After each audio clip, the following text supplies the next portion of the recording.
let me say this. The media, the audacity of them to think that they are going to impeach our president. No. It's not happening. It's absolutely not happening, not under our watch. We need to make sure we fight for this man, the one man who is standing up for Black America. We are going to fight for, guys. We have to keep it going. That's so nice. Outstanding person. She's another one. You're going to have to compete with her, too, for this position, I suspect.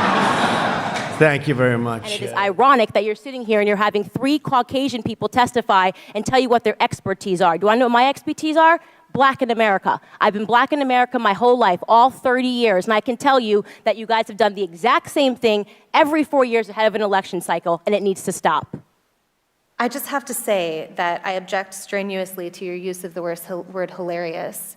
To me, this feels a lot like your reaction to being named in one of these manifestos. Now, you're of course not responsible for the words of somebody writing that document, but I do think that laughing at it is a real problem because these are real families that are impacted by this violence.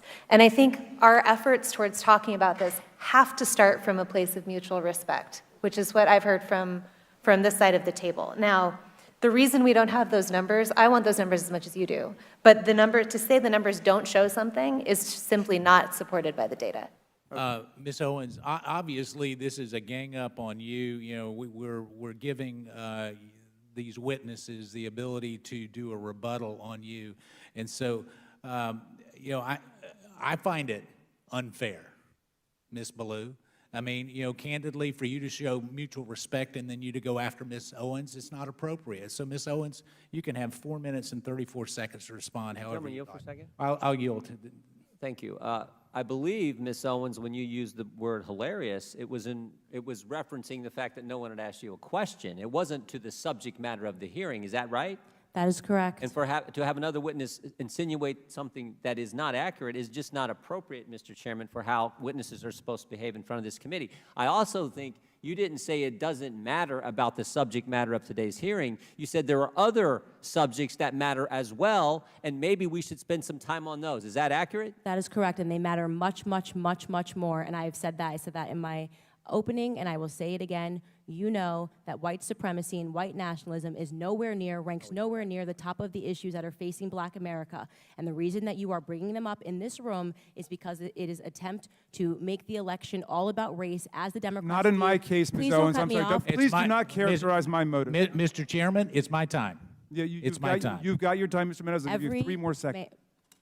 Every 4 years, you bring up race, and you knew exactly what I meant when I said hilarious, and you just tried to do live what the media does all the time to Republicans, to our president, and to conservatives, which you tried to manipulate what I said to fit your narrative, okay? I was not referring to the subject matter that is hilarious. I said it's hilarious that we are sitting in this room today, and I've got 2 doctors and a missus, and nobody can give us real numbers that we can respond to so we can assess how big of a threat this is, because you know that it is not as big of a threat as you are trying to make it out to be so that you can manipulate. And the audacity of you to bring up the Christchurch shooting manifesto and make it seem as if I laughed at people that were slaughtered by a homicidal maniac is, in my opinion, absolutely despicable. And I think that we should be above that. To try to assign reality or any meaning to a homicidal maniac writing a manifesto, which, by the way, let the record show, also stated Spyro the Dragon, the child's cartoon, as a source of inspiration. He also cited Nelson Mandela as a source of information. I don't think that Nelson Mandela has inspired mosque shootings. You can correct me if you think I'm wrong. You would rather assign meaning to a homicidal maniac than to actually address the things that I said today that are actually harming Black America. Number 1, father absence. Number 2, the education system and the illiteracy rate. Illegal immigration ranks high, abortion ranks high, white supremacy and white nationalism, if I had to make a list again of 100 things, would not be on it. This hearing, in my opinion, is a farce, and it is ironic that you're sitting here and you're having 3 Caucasian people testify and tell you what their expertise are. Do I know what my expertise are? Black in America. I've been Black in America my whole life, all 30 years, and I can tell you that you guys have done the exact same thing every 4 years ahead of an election cycle, and it needs to stop.